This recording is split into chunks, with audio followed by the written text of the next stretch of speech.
ఓం మహాగణాధిపతయే నమః. ఓం గురుభ్యో నమః. ఓం శ్రీమాత్రే నమః.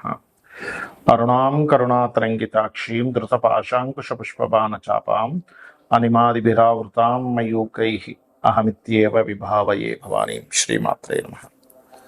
ప్రేక్షకులకి ఆ లలితాంబిక అమ్మవారి యొక్క అనుగ్రహం పరిపూర్ణంగా కలగాలన్న స్ఫూర్తి కోరుకుంటూ మనం ఈరోజు మనకి సెప్టెంబర్ 7వ తేదీ రాత్రి సమయంలో అక్టోబర్ 8 మార్నింగ్ ఈ సమయంలో మనకి చంద్రగ్రహణం ఉంది.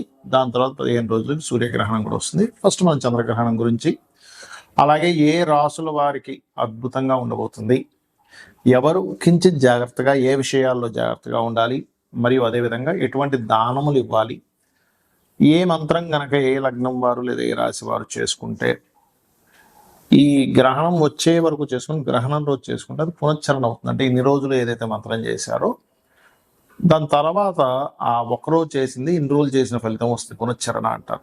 అలా ఎవరెవరు ఏ ఏ మంత్రం పఠించాలి, అమ్మవారి నామాల్లో ముఖ్యంగా లలిత సహస్రనామాల్లో ఏ విషయాలు జాగ్రత్తగా ఉండాలి అనేటువంటి విషయాలు చెప్తుంది నేనైనప్పటికీ కూడా చెప్పిస్తుంది సాక్షాత్ లలిత అమ్మవారిగా భావిస్తూ ఒక్కొక్కటిగా తెలుసుకుందాం.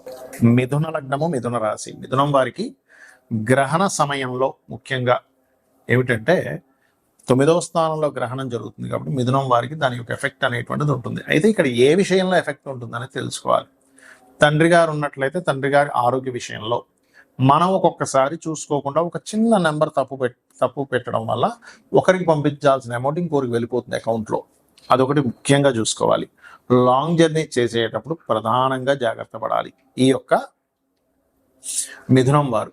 ఓకే, అదేవిధంగా మరొక విషయం ఏంటంటే వీటితో పాటు మీరు బ్యాంకింగ్ ట్రాన్సాక్షన్స్, తండ్రి గారి ఆరోగ్యము, లాంగ్ జర్నీ చేసేటప్పుడు ఇవి ప్రధానంగా తీసుకోవాలి.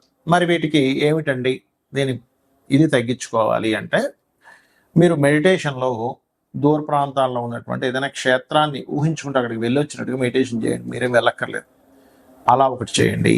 మీరు ఎక్కువగా ఓం ధర్మాధ్యక్ష ధనాధ్యక్ష ధన ధాన్య వివర్ధిని ఏ నమః అనే మంత్రం చేసుకోండి ఇక్కడ నుంచే. అప్పుడు ఈ గ్రహణ ప్రభావం పడదు. అదేవిధంగా అష్టమి చంద్ర విభ్రాజ అలిక స్థల శోభిత ఏ నమః చేసుకోవచ్చు. మీరు నిత్యము కూడా ఇక్కడ నుంచి రెగ్యులర్గా లలిత చదవడం కానీ వినడం కానీ చేస్తూ ఉన్నారు, మీ లైఫ్ లాంగ్ పనికి వచ్చేటువంటి రెమెడీ అది. లలిత సహస్రనామ చేస్తూ ఉన్నారంటే ఖచ్చితంగా బాగుంటుంది.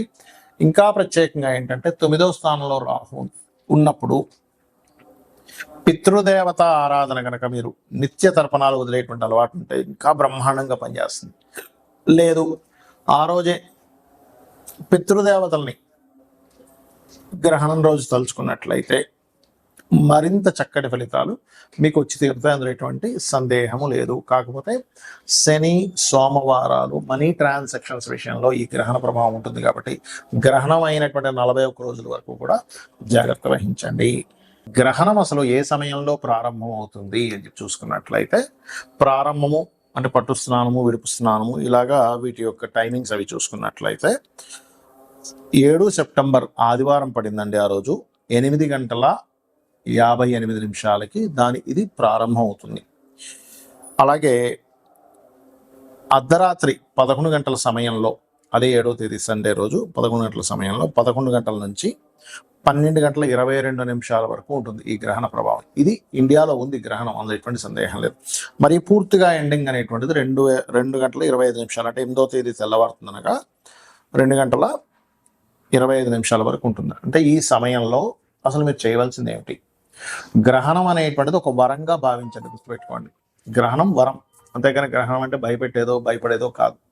మన మహర్షులు ఆ సమయంలో శక్తి ఎక్కువగా ఉంటుంది కాబట్టి మీరు ఆ రోజు చేసే మంత్రము ఒక్కసారి చేసింది 1000 సార్లు చేసిన ఫలితం వస్తుంది. ఇప్పుడు ఉదాహరణకి ఓం గం గణాధిపతయే నమః అని అనుకున్నాం, 1000 సార్లు చేసిన ఫలితం ఉంటుంది.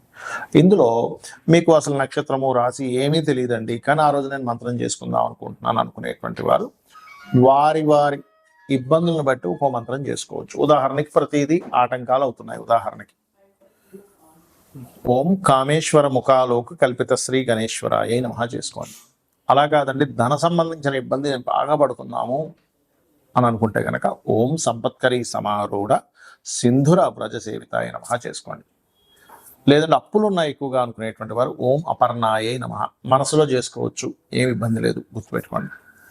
అదేవిధంగా మరి కొంతమందికి చేసే ప్రయత్నాలు ఏ ప్రయత్నం చేసినా ఆగిపోతూ ఉంటాయి. అలాంటప్పుడు లేదా భయం వేస్తూ ఉంటుంది. ఓం కనకాంగద కేయూర కమనీయ భుజాన్వితాయ నమః చేసుకోండి. గృహయోగం కలగాలి, ఎప్పుడు ఏ గృహం కొనుక్కున్నా మాకు అసలు కలిసి రావట్లేదు అనుకున్నప్పుడు మొట్టమొదటిగా మీరు మీ యొక్క మొదటి అక్షరంలో మీ పేరులో ఉండే మొదటి అక్షరాన్ని తీసుకొని ఏ వర్గపరంగా సెట్ అవుతుందో తెలుసుకొని మణిద్వీప వర్ణన చేసుకోవచ్చు మీరు గ్రహణ సమయంలో. అలాగే మరొకటి ఏంటంటే ఇక్కడ సంతానం కోసం ప్రయత్నం చేసేటువంటి వారు దిగంబర శ్రీ పాదవల్లభ దిగంబర అని చేసుకోండి గ్రహణ సమయంలో. లేదు శత్రు బాధలు ఎక్కువగా ఉన్నాయి అని అనుకునేటువంటి వారు చండీ పారాయణం చేసుకోవచ్చు, వినడం కానీ చదవడం కానీ చేయొచ్చు. వివాహం అవ్వట్లేదు అనుకునేటువంటి వారు ఓం శివకామేశ్వరాంకస్త శివా స్వాధీన వల్లభాయ నమః లేదా ఓం కామేశబద్ధ మాంగళ్య సూత్ర శోభిత కందర. కామేశబద్ధ మాంగళ్య అయితేనేమో వివాహం అవుతుంది, శివకామేశ్వరాంకస్త చేసుకుంటేనేమో భార్యాభర్తల మధ్యన గొడవలు తగ్గుతాయి. ఆకస్మికంగా కొన్ని ఇబ్బందులు వస్తున్నాయి అన్నప్పుడు ఓం అష్టమి చంద్ర విభ్రాజ అలికస్థల శోభితాయ నమః చేసుకోండి. అలా కాకుండా మీరు ఉద్యోగ సంబంధించిన ఇబ్బందులు ఉన్నాయి, అలాంటప్పుడు ఓం మాణిక్య మకుటాకార జానద్వయ విరాజితాయ నమః. వ్యాపార సంబంధించిన ఇబ్బంది వస్తుంది అన్నప్పుడు ఓం ఇంద్రగోప పరిక్షిప్త స్మరతూనా భజంగికాయ నమః. విదేశాలకు వెళ్ళాలి, ఫస్ట్ మీ జాతకంలో యోగం ఉందో లేదో చూసుకొని 2 times అంటే ఆ గ్రహణ సమయంలో హనుమాన్ చాలీసా చేయండి, సంకల్పం చెప్పుకోండి, ఖచ్చితంగా పని తీరుతుంది.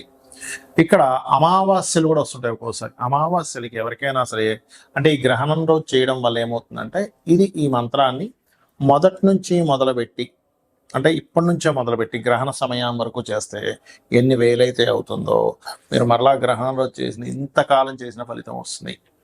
అమావాస్యలు ఎవరికైనా బాగా ఇబ్బందులు ఉన్నాయన్నప్పుడు అమావాస్యలు వచ్చినప్పుడు పితృ తర్పణాలు స్వయంపాకం ఇవ్వడం చేస్తుండాలి. పౌర్ణమి వచ్చినప్పుడు అన్నదానాలు చేయడము, లలితా సహస్రనామాల యొక్క శ్రవణం కానీ పఠనం కానీ చేసినట్లయితే మీకు అన్ని విధాలా బాగుంటుంది, గుర్తుపెట్టుకోండి. అయితే ఇక్కడ ఒక్క విషయం ఏంటంటే గ్రహణము కొన్ని రాసుల వారికి మంచి కూడా చేస్తుంది, అందులో ఎటువంటి సందేహం లేదు. ఎవరికైతే ఇబ్బంది ఇస్తుందో వారు నేను చెప్పిన మంత్రం చేసుకొని గ్రహణం తర్వాత రోజు చక్కగా మీరు 2 నాగ పడగలు లాంటివి ఉంటాయి, అవి బియ్యము, మినుములు, నువ్వులు దానము, ఒక చిన్న రాగి కానీ లేకపోతే మన ఇత్తడి గిన్నెలో ఒక కొంత నెయ్యి పెట్టి ఆ రోజు బియ్యము కొన్ని కూరగాయలు కూడా కలిపి ఇవ్వచ్చు. మీరు ఎవరికైతే పురోహితులకి నెక్స్ట్ డే తర్వాత రోజు ఇస్తారో అది మీకు ఉపశమనాన్ని ఇస్తుంది. అయితే గ్రహణం తర్వాత 40 రోజుల పాటు నేను చెప్పినటువంటి విషయాల్లో జాగ్రత్త వహించండి, అన్ని విధాలా బాగుంటుంది, అమ్మవారి యొక్క అనుగ్రహం కూడా లభిస్తుంది. శ్రీమాత్రే నమః.